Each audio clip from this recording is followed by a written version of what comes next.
Lisoloana. Tous un avocat avec Pascal Moukouna en direct. Bonjour maître. Oui, bonjour monsieur journaliste. Ok, tous allez en direct. Tous en besoin de seulement ma précision Moukena Bandeko Bazolanda Biso par rapport au procès avec Pascal Moukouna, lobby na makala et Salemaki to Salemakité. Bon, généralement nazakana devoir ya ko informer de konyoso ya kana kambo. Biso tozali ba avocat.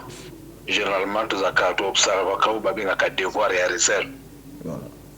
C'était comme solo pensate na makambo etali procès na koki ko informer officiellement que le lobby effectivement dossier à Pascal avec mon collègue qui est en prison et que ba partenaire soit allé qui présente lobby lo comme longa seulement quitté parce que ba avocat o ba sika na dossier oyo esengela ki bazo temps ya koye ba élément ya dossier parce que zali dossier où tu n'as pas que ba élément ni ba pièce ni ministère public à côté na dossier pour que prochainement bazal un peu plus informé, un peu plus averti pour la défendre l'intérêt à la banque. Donc on a tribunal qui de remise à 8 ans des animaux pour la permettre de nous so ay baba élément dossier donc affaires qui remise à 8 ans donc vendredi prochain bonne instruction sur le fond. Entre-temps, prévenu donc avec Asala qui demande à remise et demande à liberté provisoire pour être à l'anda de ces 300 tout en étant dehors. On va savoir là un peu en résumé demande bien procès à l'Obindenge Zalaki. Oui, maître Suko demande à liberté provisoire au évêque Moukouna Sengaki. C'est favorable? Non, ça demande, comme on dit, hein, c'est le tribunal qui se prononce dans les 24 heures, donc tous c'est le jugement.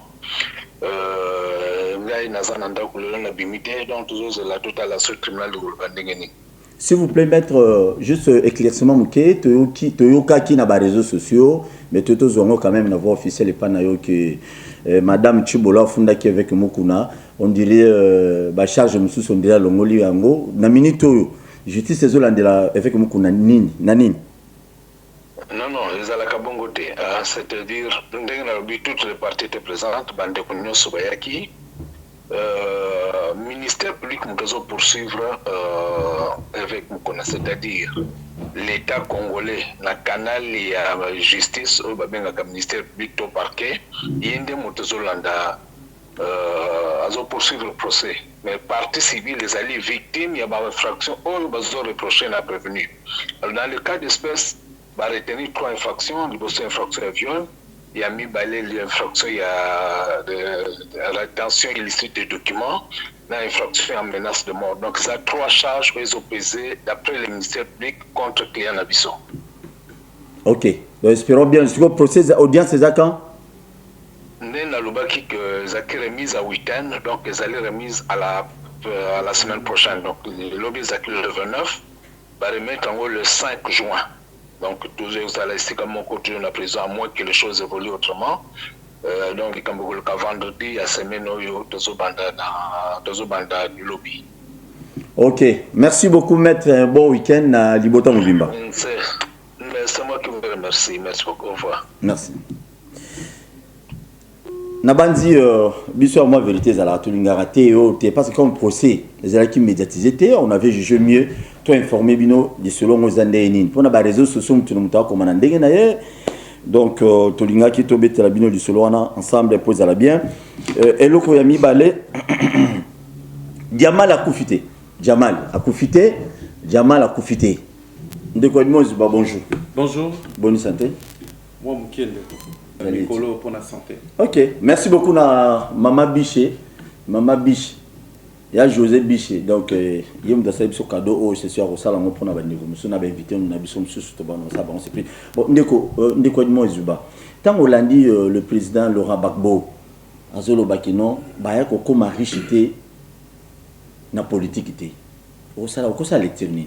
Parce que au ya Congo na biso ezaki no bato bakoma riche. Soit comme politicien. Il y a un homme qui a poussé comme député. Nous a besoin de se retrouver. Merci beaucoup. Politicien, bon moni galère na ye. Bon moni place à outina place à bandai ko vendre. tokotanga bakombo batute sinon soto bito batobanda kotanga bakombo tokobanda depuis époque ya Kasavubu ti tokokoma awa ekozala mwa pasi boyebi politicien place abanda ikovanda boyebi ndakuni abanda kofutela il suffit kaka nomination et sala pour mon que eze loko moko oyo pour na biso va considérer chance si tu es un acteur politique aguerri et que les loba nommé on a poste à responsabilité moko est-ce que Rondi Mabatubaïa va s'opérer au poudre et tout ça? Non. Parce que ceux qui bandent décorer la baïe va s'opérer au poudre. Ça veut dire quoi? Ça cache quoi?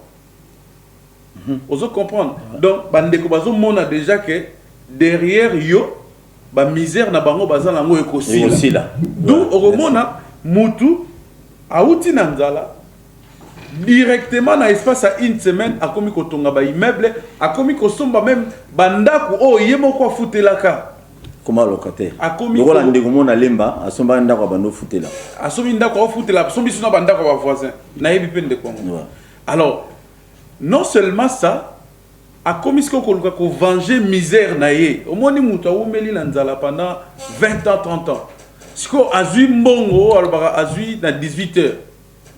Si quoi comme Luka a se rattrapé na étape ni na vie à jouer à l'angote au moni muta komi kokota ba boîte de nuit a komi kokota au moment la champagne muta balo mela ma ya pompe au moment mela ma ya bouteille donc au moni a créé yemoko écart ya vie si ko nzambe pas ramonene pour ba charge publique wana eza ba charge te o ba pesa ngo ba éternellement ezala ka mandat ceux qui peuple ndimi apesa yo mandat wana yeba ndenge bandi pe kosuka siko tango suka ka wana bandeko wana lokwa ba mesala déjà la vie moko luxe ya luxe ba luka ba se maintenir na ko luka ko se maintenir wana dépense ezobima ezokotate nde omona ah omoni ndeko wana zaka ministre bandako zalaka ye ateka sala AVC et tout ça donc eza mentalité oh il faut to bannir omona ndeko oh ezali susu rapidement constat dans la salle de la ville à Kinshasa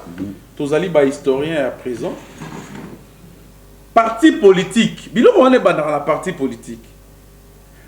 politique ezalaka guidé na idéologie moko ozo comprendre toyebi neti bandeko UDPS le peuple d'abord toyebi neti bandeko ya MLC avec Dieu nous vaincrons toyebi bandeko ya MLP seule la lutte libère de Franck Diongo toyebi bandeko ya PPRD zarani ya PPRD non ya PPRD en tout cas na idée donc okomona à la place batia idéologie ya munene po bato ba monaka ezali nde bilongi ya bato batia na ba parti wana ozomona donc elingi kolakisa nini awa na parti na biso soki oye il faut qu'on y ait là mutu il faut qu'on y ait kokumisa mutu ce qu'on lingi pour réussir vie na yo il faut c'est la mutu wana ye abandananu aliananu asalishi na yo zelana ko bolia la sima bo banolia ba miette ata bo bandaki na lutte nzela moko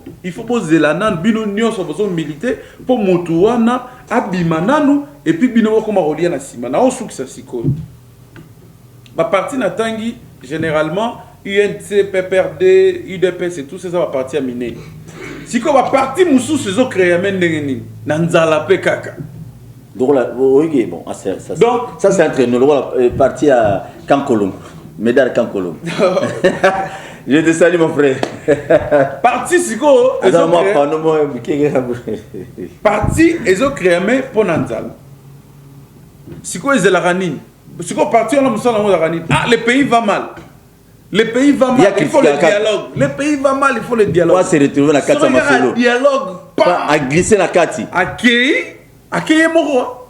Accueillir qu'on négocie cop naye moko. Bango ba parti wala et vivara dans le dialogue.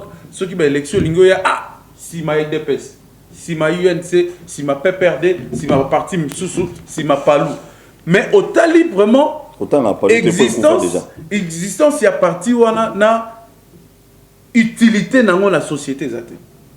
Chef de l'État bato babundi trop pour na IDPS bo lokela bombe misala kabundi aza société bon balingi yete lokela ba musata na canal mususu yangonde bino ba politicien mais na Assemblée nationale on tout le monde a bossa ba débat d'intérêt na bino bossa intérêt à peuple té débat intérêt à peuple na parlement za la ngoti ba loi oh ba boye oh tout ça intérêt à peuple za depuis vous kuna une année déjà ngolo une année yango yo bozo beteli sur la peuple té et surtout ba matière qui inscrit na moi na session en mars ezaki ba matière très importante mais toujours kanga toujours clôturer session en mars le 15 juin awa ba question belé il y a recensement il y a ba loi électorale ba changer ba dirigeant SNI mandat na bango c'est si là depuis année passée ti lelo bandeko c'est sac ti lelo donc et l'autre salamité non session Botala intérêt, il y a petit peuple, c'est très important. Botika ba discours na bino te po bino jamais bozala. On dirait bon associé au matcha conditions de vie à petit peuple. Toujours taille la bino. Na moment opportun, nzamba tuna bino. Awa ba politicien na biso au Congo, ndenge to solo na ndeko izuba na debi, bon a besoin bozana ramoko ya bien bino bozala ra bien peuple a nyoko maka. Même ko yo nyoko ma. To mona ba ministre ebele so ba biso ministre yo ndi matin, on dit mutapusu. Une fois de plus, dans Maman Véronique Lumanu, une femme, Azaï Koubundana, a besoin de la députée, le rôle de la députée, mais il y a détourné, il y a besoin, vraiment, Azala qui députée, il y a un parlement, pour déjà bon. Merci beaucoup, Nalio, tu es bienvenue, Jolie. Au Yazo Bundana, puis dans le sens que non, bien qu'Azaï lui a le Kunga, mais dans Moga, on a grand Équateur, on a pu ma forme, tout le exemple, tout le gauche et droite. Merci beaucoup, Nabana Massina.